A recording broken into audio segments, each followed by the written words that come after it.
देखो दोस्त, हमने आप लोगों को लास्ट क्लास में जो बताया था क्वालिटेटिव एनालिसिस के बारे में, तो हमने बोला था क्वालिटेटिव एनालिसिस में ग्रुप्स होते हैं, ग्रुप्स में कटायंस रखे जाते हैं और कटायंस में क्या होते हैं, उनके ग्रुप रिएजेंट होते हैं, फिर उनके प्रेसिपिटेट्स होते हैं। ग्रुप जीरो में अमोनियम कटायन होता है, जैसे आप लोगों को आइडिया होगा। ग्रुप जीरो में अमोनियम कटायन है। और ग्रुप टू अगर ग्रुप वन में देखोगे तो Ag प्लस Pb प्लस 2 और मर्क्यूरस आयन होता है Hg2 प्लस, तो उसका ग्रुप रिएजेंट होता है डाइल्यूट HCl। फिर आपने ग्रुप टू देखा था, ग्रुप टू ए होता है, ग्रुप टू बी होता है। ग्रुप टू ए में जो कटायंस होते हैं Hg plus 2, Pb plus 2, Cu plus 2, Cd plus 2 और Bi प्लस 3। और ग्रुप टू बी में जो कटायंस होते हैं वो As plus 3, As plus 5, Sb plus 3, Sb plus 5 और होता है Sn टिन प्लस 2 और टिन प्लस 4। ग्रुप रिएजेंट जो होता है वो होता है H2S प्लस डाइल्यूट HCl, ऐसे करके होता है। फिर आपने अच्छा वैसे ग्रुप वन में जो प्रेसिपिटेट्स होते हैं उनके कलर आपने देखे थे AgCl, PbCl2 और Hg2Cl2, ये सारे के सारे व्हाइट कलर के होते हैं। और आपने ग्रुप टू में जो कलर्स देखे थे वो आपको बता देते हैं, ब्लैक होते हैं PbS, CuS, HgS, सल्फाइड बनते हैं। और उसके बाद ब्राउन होते हैं Bi2S3 और SNS, ये ब्राउन होते हैं।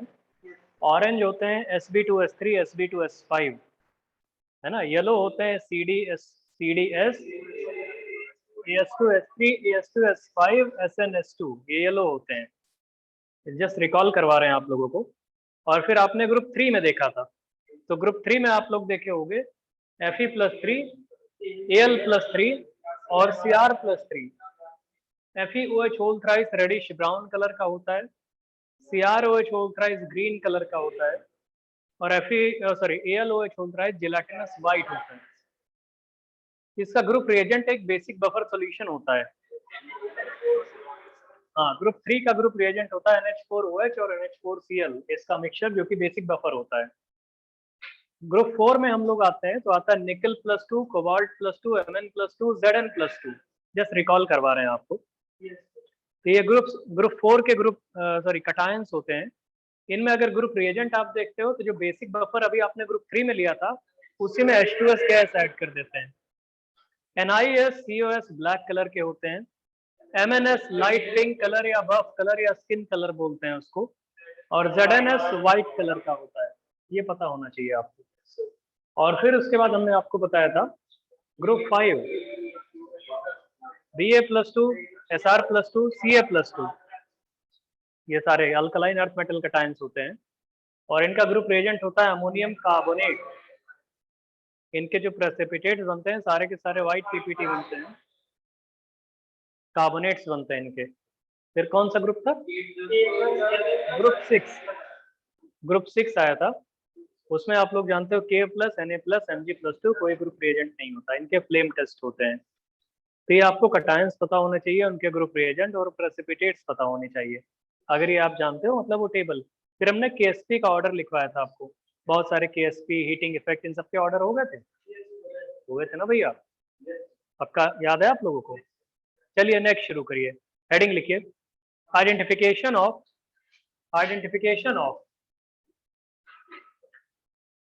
लिखो, identification of group zero cation. Identification of group zero cation. Group zero cation बोले तो rather ammonium cation, NH4+ ion, इसको आइडेंटिफाई करने, रादर टेस्ट इसके बताने जा रहे हैं। आइडेंटिफिकेशन ऑफ NH4+ आयन या NH4+ के टेस्ट आपको पता होने चाहिए, कैसे कैसे डिटेक्ट करेंगे। NH4+ को ग्रुप जीरो में रखा गया है। हाँ जल्दी से भैया लिखना शुरू करो, identification of NH4+ cation. Group zero में देखो, सबसे पहले क्या होता है ग्रुप जीरो में? NH4+ है ना, ग्रुप रिएजेंट क्या बोले थे? NaOH। कैसे करते हैं इसको, जानते हो क्या होता है? देखिए, आप लोग सबसे पहले एक टेस्ट ट्यूब ले लो, हमने आपको बताया भी था लास्ट क्लास में, फिर भी एक बार फिर से बता देते हैं। एक टेस्ट ट्यूब ले लो। टेस्ट ट्यूब में आप एक काम करो, थोड़ा सा स्पैचुला से उठा के सैंपल ले लो, उसमें थोड़ा NaOH डाल दो। तो क्या होता है, टेस्ट वन बता रहे हैं आपको, पहला वाला टेस्ट या रिएक्शन होती है कि जो NH4+ कटायन है ना भैया, वो NH4+ कटायन में जब NaOH डालते हैं हम लोग, तो NaOH ऐड करने के बाद अमोनिया गैस निकलती है, और अमोनिया गैस जो होती है वो पंजेंट स्मेलिंग गैस होती है ना। तो लिख लो pungent smelling gas, irritating smell होती है इसकी, ऐसे पंजेंट स्मेल, इरिटेटिंग स्मेल बोल सकते हो इसको। टेस्ट ट्यूब में जब आपने ले लिया है अमोनियम, उसमें थोड़ा सा NaOH डालोगे, तो NaOH डालने के बाद उसमें क्या होगा दोस्त, जानते हो क्या होगा? अमोनिया गैस निकलना शुरू हो जाएगी, और अमोनिया गैस निकलेगी तो इनहेल करने पे इरिटेटिंग स्मेल या पंजेंट स्मेलिंग होती है। HCl से डिप करके उसमें रॉड लेके आओगे अगर उसके टेस्ट ट्यूब के माउथ पे, तो white fume, white dense fumes NH4Cl के मिल जाते हैं। देखो जरा, सॉलिड है, व्हाइट डेंस फ्यूम्स ये मिलते हैं हम लोगों को। HCl और NH, ये पहला वाला टेस्ट है। टेस्ट है क्या कि भैया अमोनियम सॉल्ट प्लस NaOH, तो अमोनिया गैस निकलती है, पंजेंट स्मेलिंग गैस या इरिटेटिंग स्मेल होती है। और टेस्ट ट्यूब ऐसे सुनो, आप क्या फील कैसे करना है तुमको, जैसे ये टेस्ट ट्यूब है, टेस्ट ट्यूब में तुमने अमोनियम का सॉल्ट नीचे ले लिया सॉलिड स्टेट में, थोड़ा सा आप बाहर से लेके NaOH ऐड करो। जैसे NaOH डालोगे, अमोनियम रिएक्शन करके ये अमोनिया गैस बनाना शुरू कर देगा, तो अमोनिया गैस निकलनी शुरू हो जाएगी। जो अमोनिया गैस निकल रही है, अगर आप हाइड्रोक्लोरिक एसिड में डिप करके glass rod dipped in HCl उसको लाके इसके माउथ पे लगाओगे, तो व्हाइट फ्यूम्स बन जाएंगी जहां जहां कांटेक्ट में आएगा अमोनिया। अगर तुम उसको ग्लास रॉड को टेस्ट ट्यूब के अंदर तक लिए जाओगे, तो भाई अंदर ही रिएक्शन हो जाएगी, तो टेस्ट ट्यूब के अंदर ही, टेस्ट ट्यूब जैसे हॉलो होती है ना अंदर से, टेस्ट ट्यूब के अंदर ही व्हाइट फ्यूम्स आपको जैसे क्लाउड के फॉर्म में फ्लोट करती हुई दिखेंगी, तो इसीलिए बोलते हैं उसको व्हाइट डेंस फ्यूम्स। वो क्लाउड लोकलाइज्ड फॉर्म में वहीं पे दिखेगा। तो इस HCl को कहीं कहीं लिखा है, इसके नीचे रहता है glass rod dipped in HCl, ऐसे इस HCl की जगह लिखा रहता है glass rod dipped in HCl, या डायरेक्टली HCl भी लिख सकते हो। तो अमोनिया जहां से निकलती है, glass rod dipped in HCl है, उसको व्हाइट डेंस फ्यूम्स के फॉर्म में बना देगी। अगर ग्लास रॉड को आप उसे टेस्ट ट्यूब के अंदर ही लिए जाओगे, तो व्हाइट फ्यूम वहां आपको अंदर ही दिखनी शुरू हो जाएगी, है ना दोस्त। तो ये पहला वाला टेस्ट हो गया अमोनिया का। दूसरा टेस्ट होता है, लिखो दूसरा, नंबर 2, हेडिंग डाल के लिखो नंबर 2 अमोनिया का। नेस्लर्स रिएजेंट जानते हो, सुने हो कभी कोई? यस। बहुत बढ़िया दोस्त। क्या होता है नेस्लर्स रिएजेंट अमोनिया के साथ? कलर क्या होता है? हाँ, मिलियंस बेस जो भी है, कलर क्या होता है उसका? ब्राउन होता है सर। ब्राउन कलर होता है। लिखो जरा, अमोनिया और अमोनियम, अमोनिया और अमोनियम सॉल्ट, अमोनिया और ammonium salt reacts with Nessler's reagent, ammonia और ammonium salt reacts with Nessler's reagent, ammonia और ammonium salt reacts with Nessler's reagent to form brown colored iodide of Millions base, to form, अब ammonia और ammonium salt reacts with Nessler's reagent, spelling देख लो Nessler's reagent के, नहीं तो तुम लोग भी गड़बड़ करोगे। NESSELER ऐसे, Nessler's reagent, Nessler's reagent, ammonia और ammonium salt reacts with Nessler's reagent to form brown colored iodide of Millions base, इसको लिख सकते हो ऐसे, iodide, IODIDE, iodide of Millions base, MILLION ऐसे, Millions base, ब्राउन कलर्ड होता है ये। अमोनिया और ammonium salt reacts with Nessler's reagent to form brown coloured iodide of Millon base, है ना भैया। ये बताओ दोस्त, एक बात बताओ हमको, नेस्लर्स रिएजेंट क्या होता है? सुनो तो, K2HgI4 को नेस्लर्स नहीं बोलते, थोड़ा सा precisely actually alkaline solution of K2HgI4। बहुत सारा दोस्त, अल्कलाइन सॉल्यूशन, बिल्कुल। K2HgI4 को अकेले नस्लर्स नहीं बोलते हैं, जब ये अल्कलाइन मीडियम में होता है तब इसको बोलते हैं ओवरऑल नस्लर्स रिएजेंट है ये। इस पूरी चीज को बोलते हैं नस्लर्स रिएजेंट। तो अमोनियम जब इससे रिएक्शन करता है, सुनो तो अभी प्रोडक्ट क्या बना रहा है, ये बनाता है ये ऑक्सीजन Hg और इधर पे होता है NH2 और यहाँ पे I, यही होता है आयोडाइड ऑफ मिलन्स बेस। यही ब्राउन कलर का पीपीटी होता है, ब्राउन, इसको बोलते हैं आयोडाइड ऑफ मिलन्स बेस। और ये होता है नेस्लर्स रिएजेंट। कॉपी कर लो इसको भैया, नेस्लर्स रिएजेंट।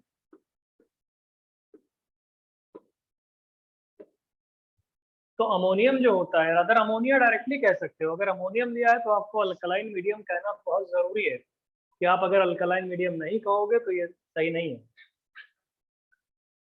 तो अमोनिया या अमोनियम सॉल्ट जब रिएक्शन करते हैं नेस्लर्स रिएजेंट के साथ, तो एक ब्राउन कलर का कंपाउंड बनाते हैं जिसको बोलते हैं iodide of Millon's base. Iodide of Millon's base.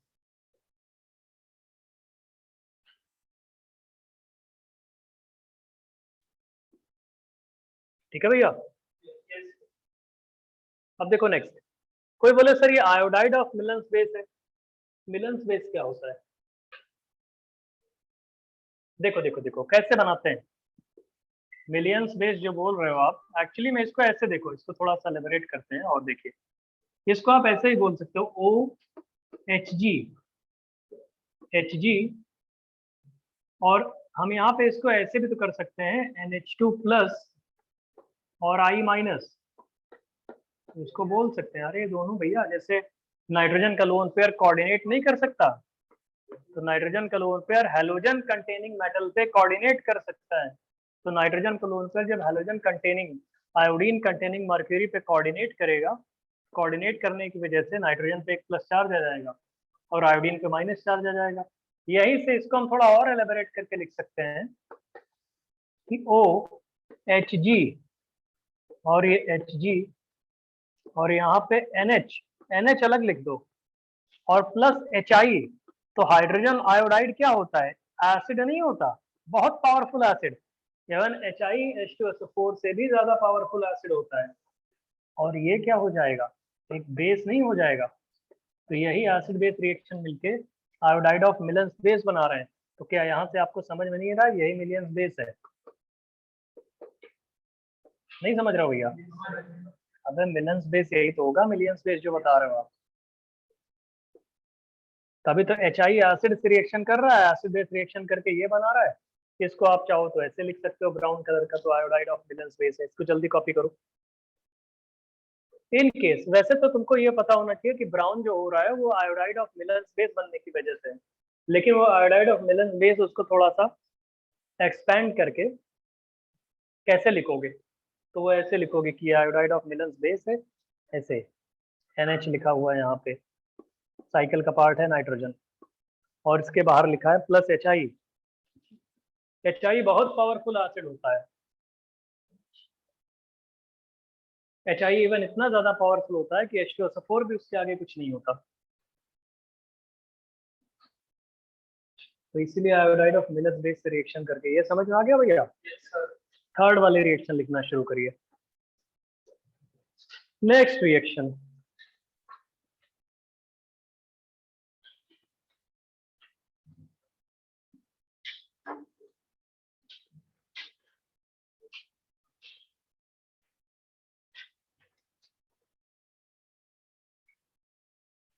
देखो एक बात बताओ, अभी कॉपी मत करना, अभी पहले देखो जो हम लिख रहे हैं। एक रिएक्शन आपने सुनी होगी, पहले कुछ कॉपी मत करना। अभी कॉपर सल्फेट प्लस अमोनिया की रिएक्शन सुने हो कहीं?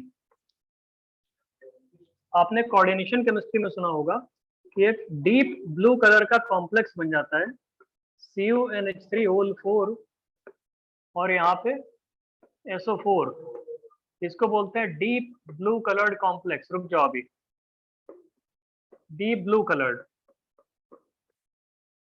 कॉम्प्लेक्स। इस कॉम्प्लेक्स में कॉपर का हाइब्रिडाइजेशन क्या होता है? DsP2 होता है, DsP2 हाइब्रिडाइज्ड है ये कॉपर, DsP2 हाइब्रिडाइज्ड, आपने बहुत फेमस कॉम्प्लेक्स है ये। इसमें नंबर ऑफ अनपेड इलेक्ट्रॉन की वैल्यू 1 होती है। इसका मैग्नेटिक मोमेंट म्यू जो लिखते हो √n into n+2 bore magneton करके, उसकी वैल्यू √3 आएगी Bm बोर मैग्नेटन। ये स्क्वायर प्लेनर कॉम्प्लेक्स होता है। ये सब तो कॉम्प्लेक्स की प्रॉपर्टीज जैसे इसलिए बता रहे हैं कि आपको कोऑर्डिनेशन केमिस्ट्री रिकॉल हो जाए। इस रिएक्शन के बारे में देखो तो क्या हो रहा है। हम ये बोलना चाहते हैं कोई filter paper soaked in copper sulphate, अगर अमोनिया जहां से निकल रही है वहां पे लेके आओगे तो डीप ब्लू कलर का हो जाएगा। कॉपर सल्फेट का ब्लू कलर होता है, लाइट ब्लू, बहुत ज्यादा ब्लू नहीं होता वो, है ना, मतलब स्काई ब्लू से थोड़ा सा डार्क होता है, उससे ज्यादा डार्क नहीं होता। डीप ब्लू कलर का मतलब कुछ ज्यादा ही नेवी ब्लू की तरफ भाग जाएगा वो, है ना, नेवी ब्लू हो जाएगा, रॉयल ब्लू जो होता है वैसे। तो जैसे आप एक काम करो, कॉपर सल्फेट है तो कॉपर सल्फेट में एक काम करो, फिल्टर पेपर जो है डिप कर लो कहीं पे, कॉपर सल्फेट का एक्वस सॉल्यूशन है उसमें डिप कर लो फिल्टर पेपर को, तो पूरा फिल्टर पेपर पे कॉपर सल्फेट आ जाएगा। जहां से अमोनिया निकल रही है फिल्टर पेपर लाके उसके ऊपर रख दो, तो जिधर जिधर से अमोनिया पास करेगी वो जो डार्क ब्लू होता चला जाएगा, समझ रहे हो। तो ये सिर्फ अमोनिया की प्रॉपर्टी होती है। तो वही आपको बता रहे हैं कि filter paper soaked in copper sulphate turns deep blue या dark blue when ammonia gas is pass through it. समझ रहे हो, लिखिए जरा, पहले लिख लो फिर इसको, अब इसको बनाना बाद में, मतलब स्क्रीन पे जो लिखा है उसको बाद में कॉपी करना, पहले लिखिए filter paper dipped in copper sulphate,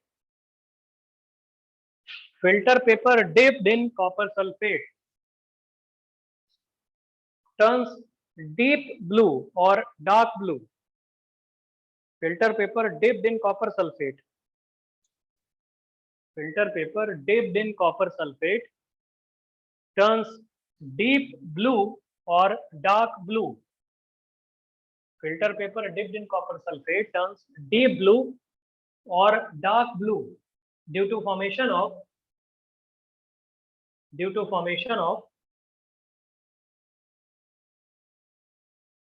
tetraamine complex of due to formation of tetraamine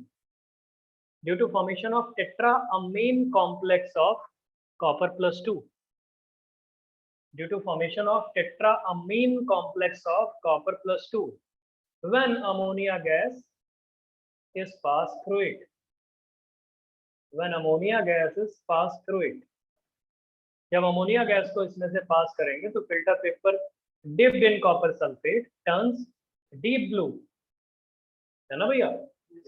अब ये पूरी रिएक्शन आप कॉपी कर लो वहीं पे उसके नीचे, कॉपर सल्फेट प्लस अमोनिया। अब बैलेंस नहीं किया हमने, 4 अमोनिया लिख लो बैलेंस हो जाएगी, कुछ करना थोड़ी है इसमें। कॉपर सल्फेट प्लस 4 अमोनिया कर लो तो बैलेंस हो जाएगा CuNH3 होल 4 और SO4, और डीप ब्लू कलर का कॉम्प्लेक्स है ये, इसमें कॉपर DsP2 हाइब्रिडाइज्ड है। नंबर ऑफ अनपेड इलेक्ट्रॉन की वैल्यू 1 है। मैग्नेटिक मोमेंट अगर निकालोगे √n into n+2 magnetic moment होता है, और n की वैल्यू 1 है तो ये √3 हो जाएगा, और Bm मतलब बोर मैग्नेटन, ये यूनिट होती है, और स्क्वायर प्लेनर कॉम्प्लेक्स है ये कॉपर का। इसको ड्रॉ कर लो।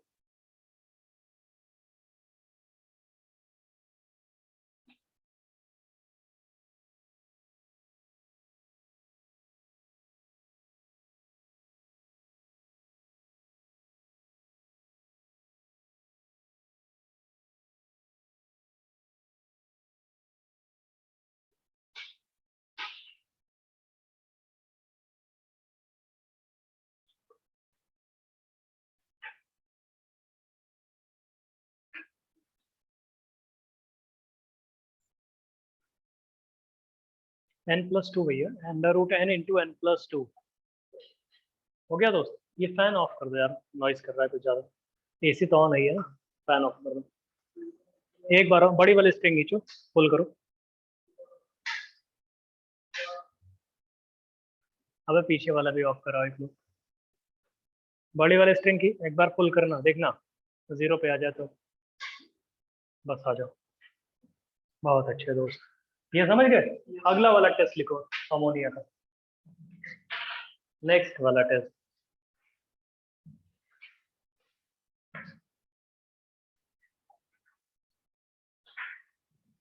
लिखो।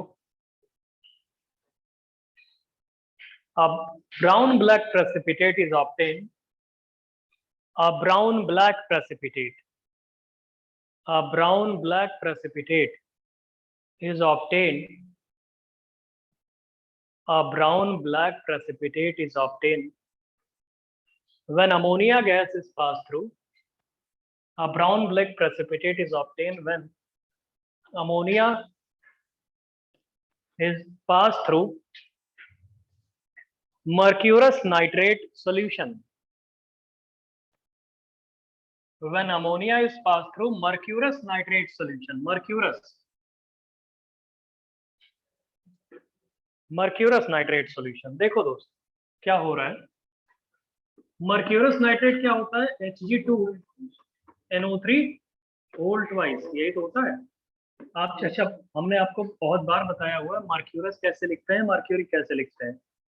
देखो मर्क्यूरिक ऑल्दो +2 ऑक्सीडेशन नंबर में होता है, इसे बोलते हैं मर्क्यूरिक आयन।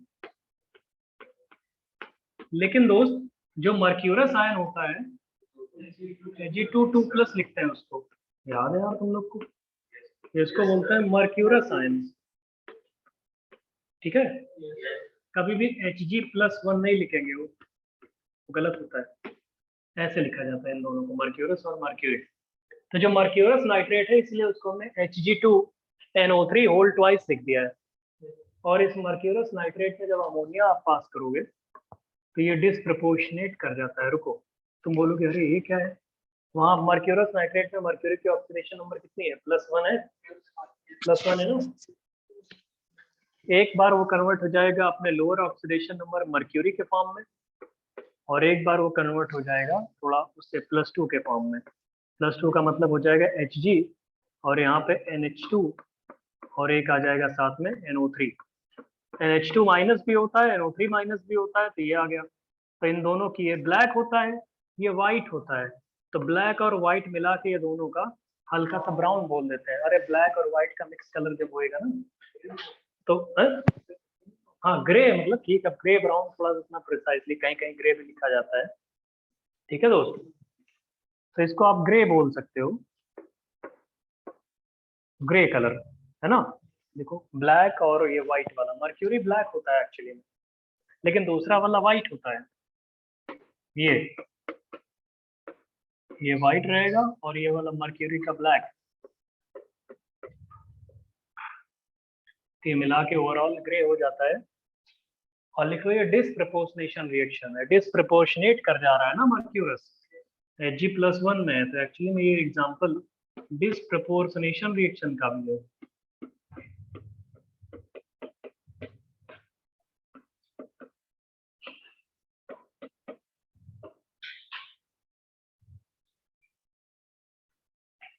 समझ में आ रहा है भैया? जल्दी करो, ऑनलाइन वालों सुनाई दे रहा है दोस्त तुम लोगों को? कोई डिस्टर्ब Yes, नहीं sir. हो रहा है? Yes, sir. अच्छा ठीक है।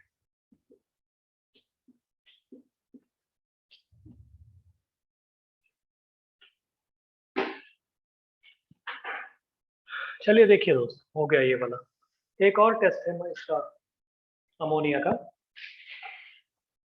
उसको देख लो, फिर हम इसको वाइंड अप करें, फिर आगे वाले चलते हैं। लास्ट वाला टेस्ट देखिए, इसका आखिरी टेस्ट है अमोनिया। तुम बोलोगे सर ये तो अमोनियम था, अमोनिया कैसे पढ़ा रहे हैं आप? अरे बात वही है भैया, अमोनियम आयन में क्या किया है, वही डाला है, तो अमोनिया गैस निकलना शुरू हो गई। तो वही तो हम कर रहे हैं, और कुछ ऐसा थोड़ी कुछ नया कह रहे हैं। वैसे स्कूल में जब कराते हैं तो टेस्ट जानते हो कैसे कराते हैं? पहले अमोनियम का जो पाउडर होता है, उस पाउडर को थोड़ा सा हाथ पे ले लेते हैं, जो सैंपल दिया जाएगा उसमें एक आध ड्रॉप NaOH डाल दो, और उसको हाथ से ऐसे ऐसे करते हैं, रगड़ते हैं उस पर ऐसे फिंगर से, और फिर स्मेल करते हैं। अमोनिया की स्मेल आने लगती है तो बोल देते हैं अमोनिया है। थोड़ा और करना होता है तो क्या करते हैं, टेस्ट ट्यूब लेते हैं, टेस्ट ट्यूब में वही अमोनियम का सॉल्ट जो होगा उसको डाल दो, NaOH ऐड कर दो। NaOH ऐड करने पे टेस्ट ट्यूब से वो वही जो पंजेंट स्मेलिंग गैस है निकलने लगती है। कभी कभी क्या होता है, गैस जो निकलती है उसकी इंटेंसिटी कम होती है, तो थोड़ा सा हीट करना पड़ता है उसको।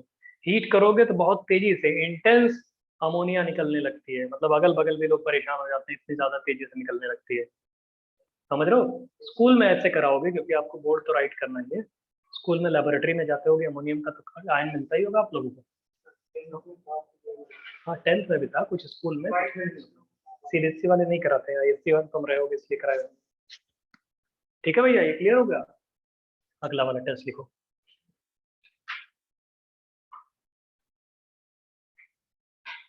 white precipitate of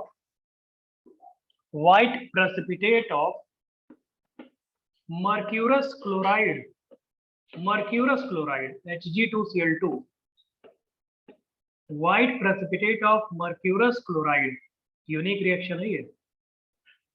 turns white precipitate of mercurous chloride turns gray, है ना, ग्रेइश ब्लैक कर लो उसको, टर्न्स ग्रेइश ब्लैक, या ग्रे भी बोलते हैं उसको कहीं कहीं। इतना कभी क्लोज नहीं पूछेगा आईआईटी वाला कि ग्रेइश ब्लैक है, ग्रे इतना ज्यादा क्लोज नहीं पूछेंगे वो। पहले तो white precipitate of mercurous chloride turns grey या ग्रेइश ब्लैक, है ना, when ammonia gas is pass through it's aqueous solution, when ammonia gas is passed through its aqueous solution, when ammonia gas is passed through its aqueous solution, when ammonia gas is passed through its aqueous solution, due to disproportionation of mercurous ion, due to disproportionation of mercurous ion, due to disproportionation of mercurous ion। यहाँ देखो board पे देखिए, ऐसा हो रहा है दोस्त कि जो ये Hg2Cl2 है ना, इस Hg2Cl2 में जब अमोनिया पास करोगे, तुम बोलोगे सर हमको कैसे पता लगेगा Hg2Cl2 का व्हाइट कलर है। अब ग्रुप 1 के बेसिक रेडिकल पढ़े हो, उसमें होता नहीं व्हाइट कलर, इसका व्हाइट प्रेसिपिटेट 3 होते हैं, AgCl होता है, Hg2Cl2 होता है, और कौन सा होता है, PbCl2। तो वही बोल रहे हैं कि वो प्रेसिपिटेट में अमोनिया अगर एक्वस सॉल्यूशन में पास करोगे तो ये फर्दर डिस्प्रपोर्शनेट कर जाता है, Hg प्लस HgNH2Cl, ये तो ऊपर वाली रिएक्शन ही तो है एक तरह से। अब डिस्प्रपोर्शनेशन जो ऊपर वाली रिएक्शन है वही तो है, ये व्हाइट कलर का होता है और ये होता है ब्लैक कलर का, तो इन दोनों को मिला देते हैं तो वही ग्रे या ग्रेइश ब्लैक बोल देते हैं।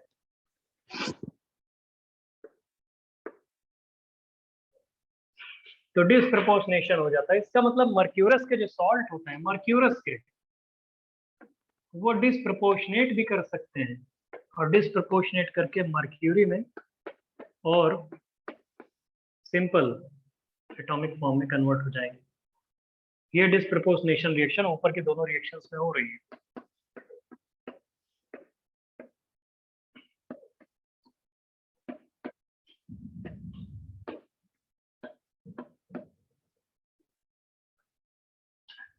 तो अमोनिया को डिटेक्ट करने की कितने टेस्ट होते हैं, इन्हीं में से आपको एग्जाम में मिलेगा। मोस्ट कॉमन इसमें होता है नेस्लर रिएजेंट, बाकी वाले क्या है आईआईटी में कहीं कहीं और भी मिलते रहते हैं थोड़े थोड़े, वो हमने आपको बता दिए।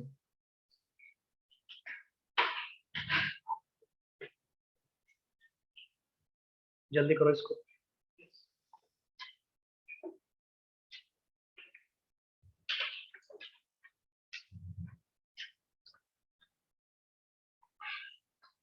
हो गया भैया?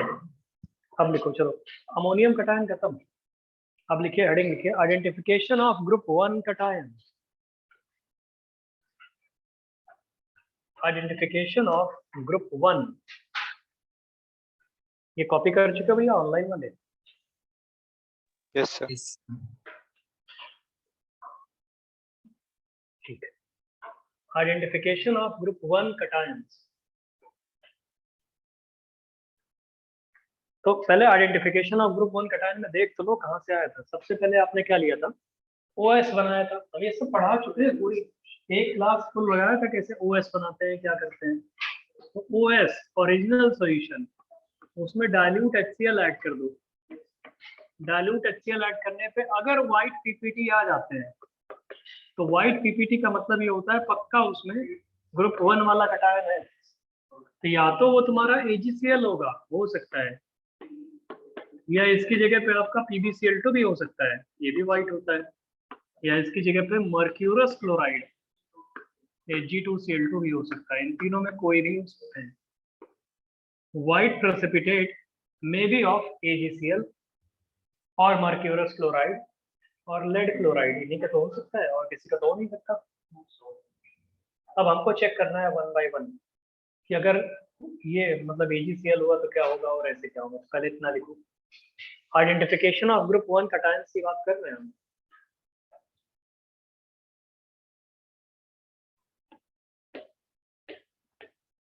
ग्रुप 1 कटायंस जो होते हैं उनमें होता है एक Ag प्लस होता है, एक Pb+2 और एक होता है Hg2 प्लस। ये 3 कटायन होते हैं, इन्हीं का हम आइडेंटिफिकेशन की बात कर रहे हैं। सबसे पहले OS लोगे, OS का मतलब है ओरिजिनल सॉल्यूशन, उसमें डाइल्यूट HCl ऐड करोगे। डाइल्यूट HCl ऐड करने के बाद व्हाइट प्रेसिपिटेट मिला तो तुम्हें कंफ्यूजन ये होगी कि व्हाइट प्रेसिपिटेट AgCl का भी हो सकता है, वो व्हाइट प्रेसिपिटेट PbCl2 का भी हो सकता है, और वो व्हाइट प्रेसिपिटेट Hg2Cl2 का भी हो सकता है। अब एक एक करके हम आपको बताने जा रहे हैं कि किसका होगा तो क्या होगा। ठीक है, सबसे पहले आपको हम बताते हैं, देखिए इन सब में एक बड़ा कमजोर सा प्रेसिपिटेट होता है, थर्मली अनस्टेबल सा प्रेसिपिटेट होता है। इन तीनों में थर्मली जो सबसे ज्यादा अनस्टेबल है वो PbCl2 है।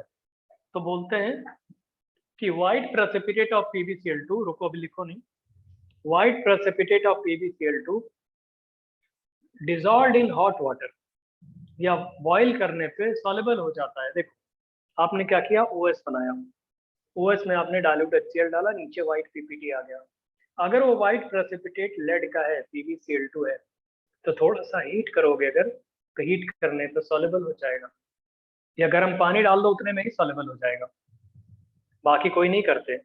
तो इन तीनों में अगर आप थर्मल स्टेबिलिटी चेक करोगे, इन तीनों में स्पेशली एक नई प्रॉपर्टी है ये, तो PbCl2, बाकी दोनों में नहीं, PbCl2 thermally least stable precipitate है, वो तुरंत ही टूट जाता है, या आप ऐसे सोच सकते हो कि वो बहुत ज्यादा सॉल्युबल होता है। तो एक अलग से तो लिखिए identification of Pb+2, identification of group 1 में अब एक एक करके पढ़ाएंगे ना। सबसे पहले Pb+2 का लिखो, identification of Pb+2, identification of Pb+2, एक एक करके बताते हैं। White precipitate, identification of Pb+2, समझ रहे हो भैया? अब देखो दोस्त क्या हो रहा है इसमें, उसमें थोड़ा सा लिखिए white precipitate of PbCl2 is soluble in hot water. White precipitate of PbCl2 is soluble in hot water. ये बड़ा इंपॉर्टेंट पॉइंट है, इन तीनों को डिस्टिंग्विश करने का अपने आप में सफिशिएंट पॉइंट हो जाता है, क्योंकि बाकी दोनों सॉल्युबल नहीं होते। वहीं पे लिख सकते हो कि AgCl और Hg2Cl2 सॉल्युबल नहीं होते हॉट वाटर में। AgCl and Hg2Cl2 are not soluble in hot water. PbCl2 soluble होता है हॉट वाटर में। तो पहले इसको अलग से कहीं पे कर लेना, आप वहीं पे लिखना जरूर, PbCl2 सॉल्युबल है हॉट वाटर में। अपने आप में यही डिस्टिंग्विश कर देता है कौन सा व्हाइट पीपीटी है, सॉल्युबल इन हॉट वाटर। और जो ये AgCl है एंड ये जो आपका लिखा है मर्क्यूरस क्लोराइड Hg2Cl2, ये इनसॉल्युबल इन हॉट वाटर। तो अपने आप में ही आपको समझ में आ गया कि भाई जैसे व्हाइट प्रेसिपिटेट बना है, तो आप एक काम करो, उस व्हाइट जैसे आपने टेस्ट ट्यूब में लिया, टेस्ट ट्यूब में आपने क्या किया था, सैंपल लिया था, सैंपल में थोड़ा सा डाइल्यूट HCl डाला, डाइल्यूट HCl डालने के बाद व्हाइट पीपीटी आ गया। अगर वो व्हाइट प्रेसिपिटेट PbCl2 का रहा होगा, तुरंत उसको ले जाके बर्नर पे लगा दो, सॉल्युबल हो जाएगा। लेकिन अगर AgCl और ये Hg2Cl2 रहा होगा तो सॉल्युबल नहीं होगा। तो इसलिए हम लिख रहे हैं यहाँ पे इनसॉल्युबल इन हॉट वाटर। ये तो पक्का आप चलो लेड का है तो हम अज्यूम कर लेते हैं कि जो व्हाइट प्रेसिपिटेट था वो सॉल्युबल था हॉट वाटर में। सॉल्युबल था इसका मतलब क्या है कि जो PbCl2 था, अब वो Pb+2, PbCl2 का सॉलिड जो है अगर आपने हॉट वाटर ले लिया, हॉट हॉट लिखना, नॉट मत लिख देना उसको, हॉट वाटर में, तो क्या हो जाएगा, ये Pb+2 में कन्वर्ट हो जाएगा बे, और 2Cl माइनस में कन्वर्ट हो जाएगा, और ये एक्वस पूरा का पूरा सॉल्युबल हो गया ये। तो अब सारी की सारी रिएक्शन हम Pb+2 से कराएंगे। तो हम Pb+2 का आइडेंटिफिकेशन बता रहे हैं ना, तो इसको लिखो जरा। हॉट वाटर में सॉल्युबल हो गया Pb+2 और 2Cl माइनस बन गया एक्वस फॉर्म में, है ना भैया। अब टेस्ट कराने जा रहे हैं हम एक एक करके Pb+2 का, और एक एक करके अभी और बहुत सारे टेस्ट बताएंगे।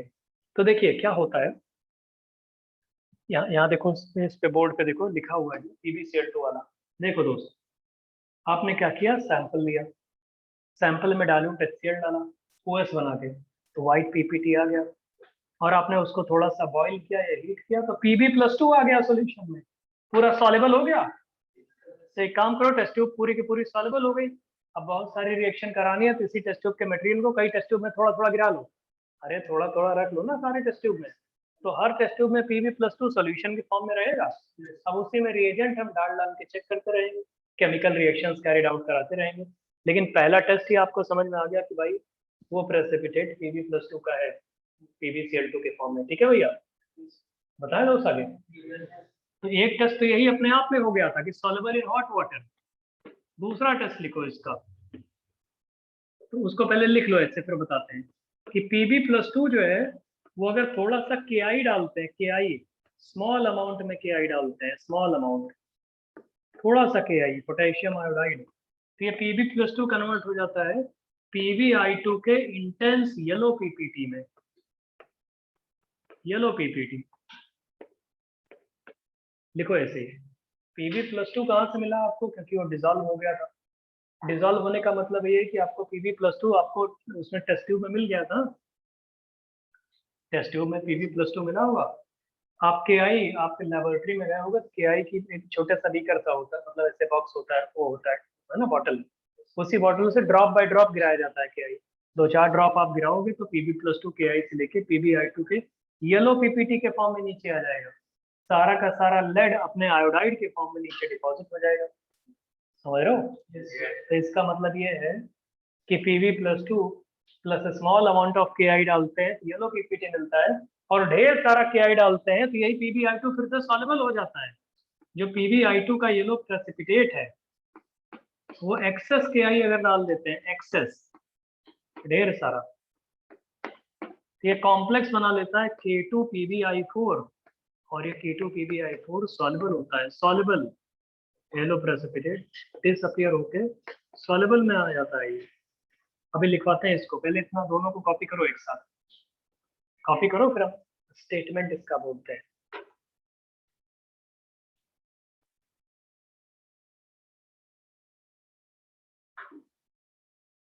इतना कॉपी कर लिए? अभी जो लिखा है इसका स्टेटमेंट आपको हम लिखवाना शुरू कर दे भैया, जब कॉपी कर लो तो बताओ, हो गया? हाँ जल्दी है, सॉल्युबल है, सबसे नीचे लिखा है सॉल्युबल, और K2 के बाद ब्रैकेट में PbI4 है, ब्रैकेट में है ये PbI4। तो इसका स्टेटमेंट ये लिखना शुरू करो कि yellow precipitate of PbI2 is obtain, लिखिए वहीं पे, yellow precipitate of PbI2 is obtain when a small amount of Ki is added. Yellow precipitate of PbI2 is obtained when a small amount of Ki, yellow precipitate of PbI2 is obtained when a small amount of Ki is added to aqueous solution of Pb+2. When a small amount of Ki is added to aqueous solution of Pb+2. Small amount of Ki is added to aqueous solution of Pb+2. और ये aqueous solution of Pb+2 कहाँ से आया भैया? अरे hot water में soluble था ना, हॉट वाटर में सॉल्युबल था, वहीं से आ गया था। ठीक है, अब उसके बाद लिखो, अभी तक तो येलो PPT आया है, देखो the yellow precipitate of PbI2 is soluble. The yellow precipitate of PbI2 is soluble. The yellow precipitate of PbI2 is soluble. The yellow precipitate of PbI2 is soluble in excess of Ki.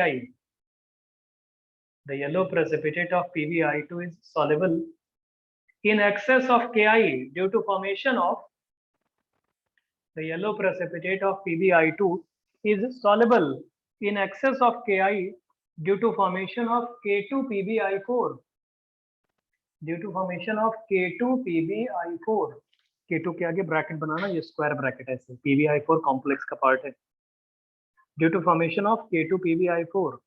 और ये सारी reactions लिखो। Lead का ये दूसरा test हो गया। अब ये मत सोचना कि आई दिया नहीं है, देखो इसका एक अलग एनसीईआरटी में एक चैप्टर भी है। हमने आप लोगों को क्या किया था, कल एनसीईआरटी सेंड कर दिया, स्कूल वाले नहीं पढ़ाते उसको।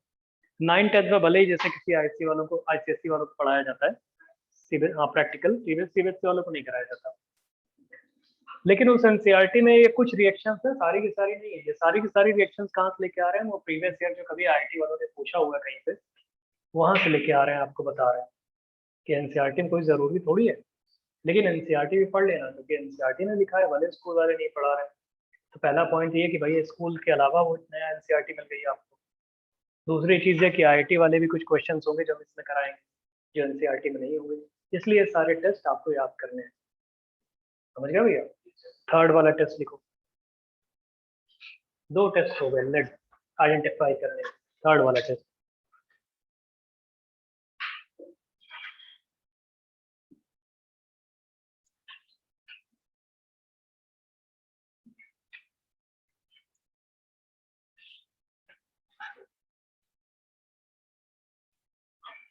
हाइपो नाम जानते हो? हाइपो, अरे एक दिन पढ़ाया था तुम लोग को हाइपो। सोडियम थायोसल्फेट Na2H2O3 को हाइपो बोलते हैं। देखो दोस्त, थर्ड वाला टेस्ट ये है कि जो एक्वस सॉल्यूशन ऑफ लेड होता है Pb+2, रुको अभी लिखना नहीं, उसमें जब हाइपो डालते हैं Na2H2O3 तो एक व्हाइट प्रेसिपिटेट मिल जाता है Pb+2O3। रुको अभी, रुक जाओ, व्हाइट पीपीटी, और ये अनस्टेबल होता है। इसको थोड़ा सा अगर हीट करते हैं हम लोग, थोड़ा सा हीट करने पे ये कन्वर्ट हो जाता है black precipitate of PbS plus SO2। ठीक है, बाकी सोडियम, और कोई बोले सर ये 2 सोडियम थे कहाँ गए, अबे तो ये भी तो कुछ रहा होगा, इसका अनायन रहा होगा, मान लो 2 क्लोरीन रहा होगा सॉल्युबल फॉर्म में, तो NaCl बन गया होगा, बाकी चीजें एडजस्ट हो जाएंगी। Pbs2O3 तो बना है ना व्हाइट प्रेसिपिटेट, तो PbS का कौन सा पीपीटी होता है? ब्लैक पीपीटी होता है। तो हम ये बताना चाहते हैं, सुन तो लो भी, सुनो तो, कि जो एक्वस सॉल्यूशन ऑफ Pb2 जो है, Pb+2 जो भी है, reacts with hypo to form a white precipitate which is unstable in nature, और जो हीट करने पे ब्लैक प्रेसिपिटेट ऑफ PbS में कन्वर्ट हो जाता है। तो पहले रिएक्शन लिख लो, इस रिएक्शन को आप कॉपी करिए, जब कहें तभी कॉपी किया करो, इसको पहले कॉपी कर लो, इस रिएक्शन को कॉपी करो जो लिखा है Pb+2 प्लस Na2H2O3 से Pbs2O3, और उसके नीचे लिख लेना व्हाइट प्रेसिपिटेट है Pbs2O3 का, और अनस्टेबल नेचर का है। उसको जब हीट करते हैं तो Pbs प्लस SO2 में कन्वर्ट हो जाता है, Pbs plus SO2।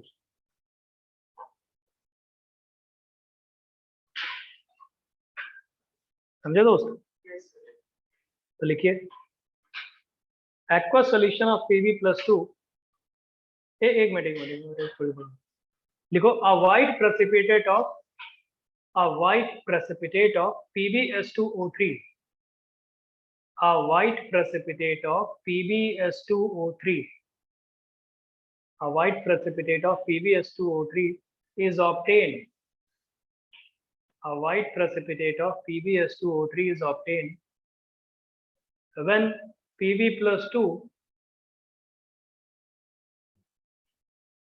reacts with, when Pb+2 reacts with hypo, when Pb+2 reacts with hypo, है ना? लिखो the white, अगले लाइन में उसी में लिखना है आपको, the white precipitate of Pbs2O3, lead thiosulphate बोलते हैं इसको, the white precipitate of PbS2O3 जिसको लेड थायोसल्फेट भी बोलते हैं। The white precipitate of lead thiosulphate decomposes on heating. The white precipitate of lead thiosulfate decomposes on heating to form black precipitate of PbS. White precipitate of lead thiosulfate decomposes on heating to form black precipitate of PbS. ठीक भैया, copy कर लो, याद कर लो इसको। PbS का black precipitate तो जानते ही हो आप, और ये PbS2O3 का नया आपको प्रेसिपिटेट पता लग गया। तो बेसिक रेडिकल्स में बहुत सारे कलर्स बताए, उन कलर्स के अलावा कुछ नया सा नहीं दिख रहा है। 2-3 कलर तो अभी भी आपको दिखे अलग अलग। ये क्लियर हो गया तीसरा वाला टेस्ट। नेक्स्ट वाला टेस्ट लिखो लेड का। आप लोगों ने लेबोरेटरी में 2 कलर देखे होंगे। क्या आपको ये पता है लेबोरेटरी में K2Cr2O7 का कौन सा कलर होता है और K2Cr4 का कौन सा कलर होता है? पता नहीं। इसका होता है ऑरेंज और इसका होता है येलो, और ये दोनों सॉल्यूशन होते हैं, सॉल्युबल होता है, ये कलर होता है, इनका सॉल्यूशन होता है। लेबोरेटरी में इनके रखे होते हैं छोटे छोटे ग्लास की बॉटल्स में। ये येलो कलर का होता है K2Cr4 और ये होता है ऑरेंज कलर का। वही टेस्ट आपको कराने जा रहे हैं। पहले टेस्ट देख लो। देखो देखो देखो देखो, ऐसा होता है टेस्ट कि बोलते हैं भैया कि आपने PbCl2 का जो एक्वस सॉल्यूशन है उसको हीट किया तो Pb+2 एक्वस आ गया। उसमें बोलते हैं थोड़ा सा या जो भी है K2Cr4 डाल दो, कितना भी अमाउंट। K2Cr4 जानते हो येलो सॉल्यूशन होता है कि नहीं होता भाई? रुको अभी, येलो सॉल्यूशन होता है ये, और इस येलो सॉल्यूशन पे जब डालोगे तो बन जाएगा PbCr4 येलो PPT। रुको अभी, मतलब क्या है दोस्त इसका? सुनो, आपने क्या किया, सपोज करो, शुरुआत से बता रहे हैं एकदम बिगिनिंग से। स्पैचुला से सैंपल ले लिया, सैंपल में क्या था Pb+2, उसमें डिस्टिल्ड वाटर डाल दिया तो OS बन गया, OS बन गया। फिर उसमें डाइल्यूट HCl डाल दिया तो PbCl2 का व्हाइट PPT आ गया। PbCl2 का व्हाइट PPT जब आपको मिल गया, आप उसको हीट कर दो, बॉईल कर दो। तो बॉईल करोगे तो पूरा का पूरा सॉल्युबल हो जाएगा। सॉल्युबल हो जाएगा, सोल्यूशन में क्या मिलेगा Pb+2 और 2Cl-। Pb+2 जब आपको मिल जाए, अच्छा तो कलरलेस होगा ना वो। अबे व्हाइट प्रेसिपिटेट सॉल्युबल हो गया है तो पूरा का पूरा तो कलरलेस रहेगा। तो कलरलेस है व्हाइट प्रेसिपिटेट जो सॉल्युबल हो गया। अब थोड़ा सा लाके येलो सॉल्यूशन डाल दो। आप क्या कर रहे हो, येलो सॉल्यूशन डाल रहे हो, लेकिन जो Pb+2 के आयंस होंगे ना, वे इसी क्रोमेट को लेके कोगुलेट हो जाएंगे, नीचे बैठ जाएंगे। Pb+2 बहुत हैवी होता है, मेटल है, एटॉमिक नंबर 82, एटॉमिक मास 206, बहुत हैवी होता है। वो क्या करेगा, इस CrO4 2- आयन को लेके कोगुलेट प्रोसेस को समझो, साले कोलाइडल सॉल्यूशन में आयंस जो कलरिंग मैटर्स होते हैं उनको लेके डिपॉजिट कर जाना। तो Pb+2 क्या है, CrO4 2- को पकड़ के डिपॉजिट कर जाएगा प्रेसिपिटेट के फॉर्म में। Pb+2 की पोलराइजिंग पावर भी ज्यादा होती है, CrO4 2- की पोलराइजेबिलिटी भी ज्यादा होती है, बीइंग बल्कि अनायन। तो ये नीचे डिपॉजिट करके बैठ जाएंगे, और वही जो येलो सॉल्यूशन डाल रहे थे वो पूरा का पूरा येलो PPT के फॉर्म में नीचे आ जाएगा। सॉल्यूशन अब भी ऊपर क्या रहेगा, कलरलेस, ऊपर सॉल्यूशन क्लियर रहेगा, और जो आप ये येलो सॉल्यूशन डाल रहे हो बाहर से, वो येलो PPT के फॉर्म में नीचे बैठता जा रहा है। क्योंकि येलो सॉल्यूशन के लिए रिस्पॉन्सिबल यहाँ पे क्रोमेट आयन है ना, CrO4 2- आयन। तो जब येलो सॉल्यूशन के लिए रिस्पॉन्सिबल आयन CrO4 2- है और वो Pb+2 के साथ नीचे डिपॉजिट हो जा रहा है, तो इसका मतलब वो डिपोजिशन जो होगा वो भी तो येलो कलर का होगा, सॉल्यूशन कलरलेस रहेगा। इसलिए हमने बोल दिया कि येलो प्रेसिपिटेट आ जाएगा येलो सॉल्यूशन अगर डालोगे तो। समझ में आ गया? ये सारे पॉइंट्स लिख लो इतना, फिर हम आगे थोड़ा सा बताते हैं। कोई डाउट है इसमें, कुछ और पूछना हो तो बता देना।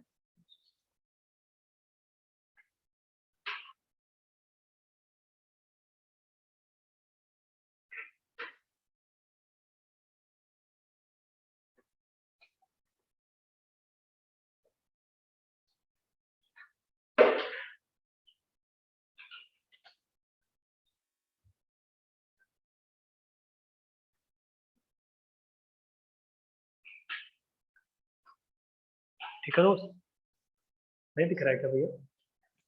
दिख रहा है ना सबको येलो सोल्यूशन और येलो प्रेसिपिटेट? अभी इसके आगे और कंटिन्यूएशन में लिखना है, अभी वाइंड अप नहीं हुआ अभी।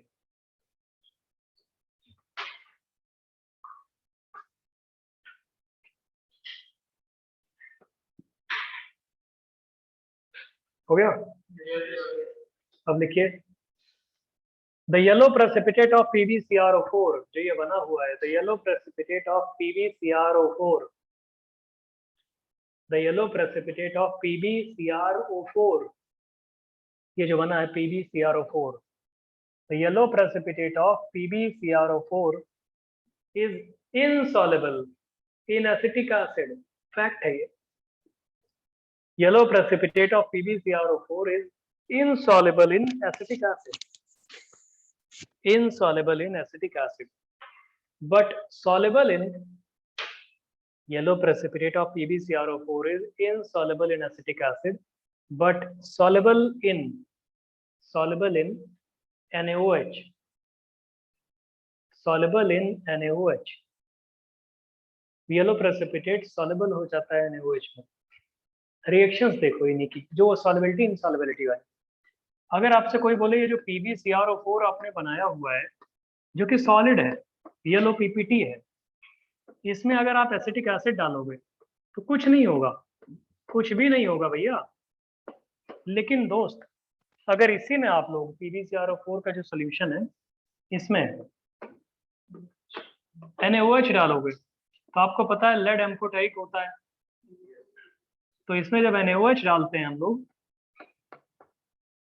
PbCrO4 प्लस NaOH ले लो तो ठीक है, वाटर तो रहता है वहां पे और ये सॉल्युबल हो जाता है Na2PbOH4 इसकी वजह से। और साथ में कोई बोले वो क्रोमेट कहाँ जाएगा, तो फिर से वो येलो सॉल्यूशन के फॉर्म में आ जाएगा, Na2CrO4 के फॉर्म में पूरा सॉल्यूशन। ये तो कलरलेस रहता है, ये येलो हो जाएगा, वो सॉल्युबल हो गया कुल मिला के। अब येलो प्रेसिपिटेट सॉल्युबल हुआ है तो येलो सॉल्यूशन बन जाएगा। ठीक है, जल्दी इसको लिखो, एसिटिक एसिड में सॉल्युबल नहीं होता, इसमें सॉल्युबल हो जाता है।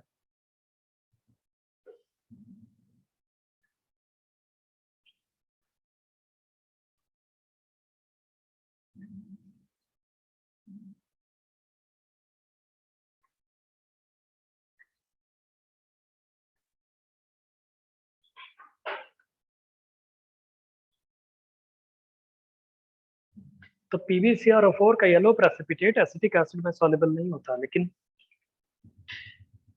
जो NaOH है उसमें सॉल्युबल हो जाता है ड्यू टू Na2PbOH4, ये जो लिखा हुआ है ये। तो हाइपो वाली रिएक्शन भी आपको समझ में आ गई? क्या कुछ पूछ रहे हो क्या भैया?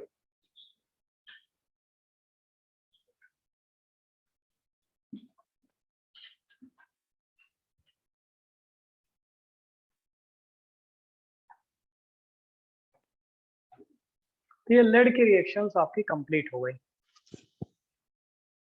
लेड की रिएक्शंस इतनी होती है मेन रिएक्शंस, अभी और भी आपको मिलेंगी। कोई बोले सर और रिएक्शंस नहीं होती, क्या होती हैं?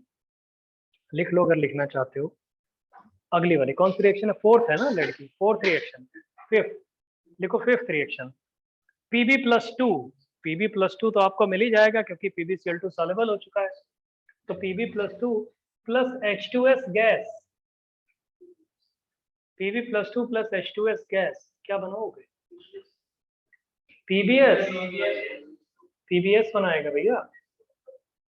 तो कोई बोले फिफ्थ रिएक्शन जो आप बता रहे हो कि भैया Pb+2 तो हमको मिल गया, किस फॉर्म में होगा? एक्वस फॉर्म में होगा, और इसमें H2S गैस पास करोगे तो H2S गैस पास करोगे पानी में तो H2S एक्वस हो जाएगी और फिर आयनाइज करेगी, वो सल्फाइड आयन रिलीज करेगा और बन जाएगा PbS का ब्लैक PPT, ब्लैक PPT आ जाएगा। अब लोगों को डाउट आता है, सर ये आप जो अभी ग्रुप 2 बताए थे हमको, वहां तो आपने बोला था कि HCl में H2S गैस डालते हैं, HCl के एक्वस सॉल्यूशन में, HCl एक्वस है कहीं पे, हाँ तो उसमें एक्वस HCl में आप H2S गैस पास करते हो तब उसमें Pb+2 प्रेसिपिटेट बनाता है। यहाँ पे आपने डायरेक्टली पास कर दिया तो क्या होगा? कभी तो होगा भाई। और इवन यहाँ पे बहुत इजीली बन जाएगा। जानते हो क्या है भैया, पहले क्या होता था, Pb+2 होता था। सपोज करो सॉल्यूशन में Pb+2 होता था, आपने HCl पास किया और HCl के बाद उसमें H2S गैस पास किया, तो भैया H+ पहले से पड़ा होता था ना, कॉमन आयन इफेक्ट की वजह से। कॉमन आयन इफेक्ट की वजह से बहुत कम सल्फाइड के कंसंट्रेशन पे, बहुत कम सल्फाइड के कंसंट्रेशन पे ही वो पीबीएस बन जाता था। यहाँ तो फुल्ली सल्फाइड का कंसंट्रेशन मिल जाएगा, किसी का कॉमन आयन इफेक्ट भी नहीं लग रहा है। यहाँ पे तो प्रेसिपिटेशन ज्यादा लॉजिकल है, समझ रहे हो?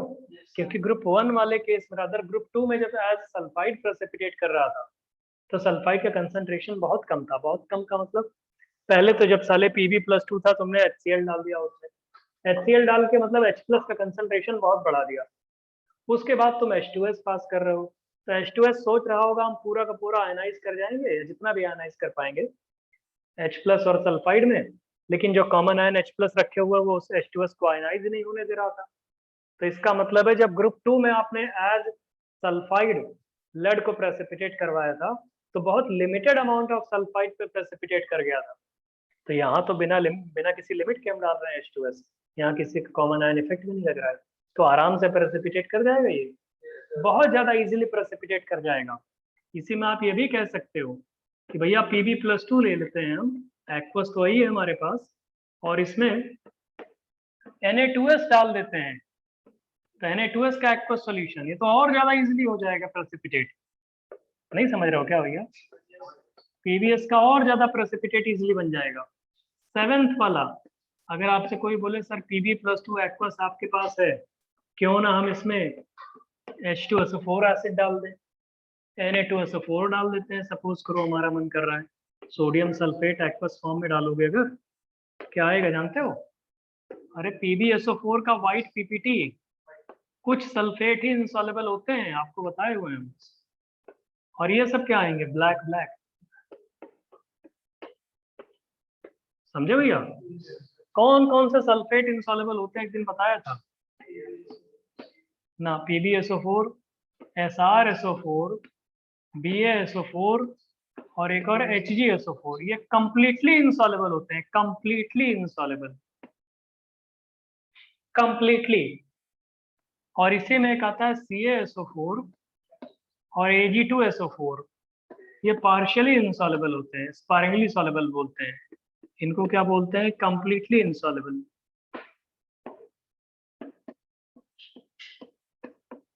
ये बता चुके हैं, कुछ याद आ रहा है?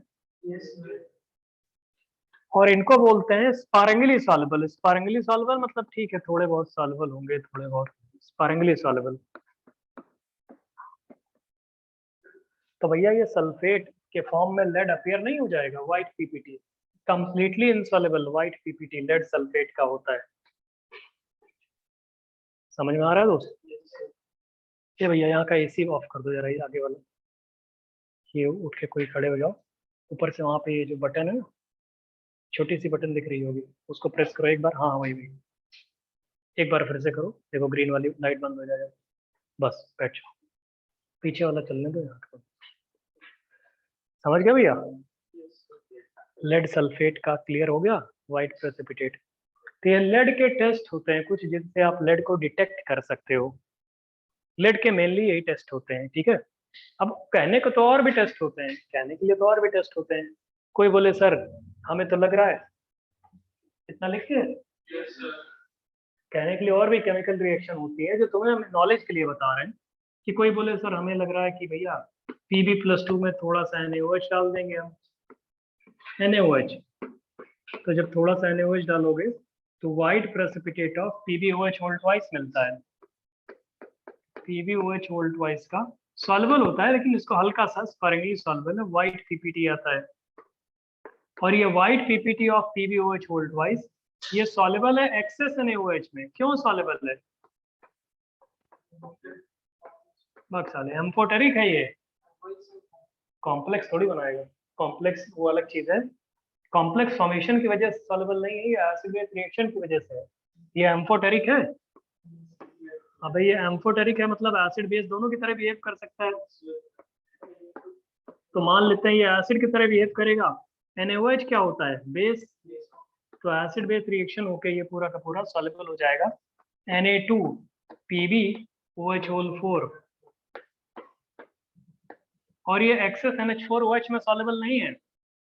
अगर कोई बोले हम एक्सेस NH4OH में सॉल्युबल इसको करेंगे तो वो नहीं होगा। NH4OH में सॉल्युबिलिटी का कुछ ट्रेंड याद है आपको?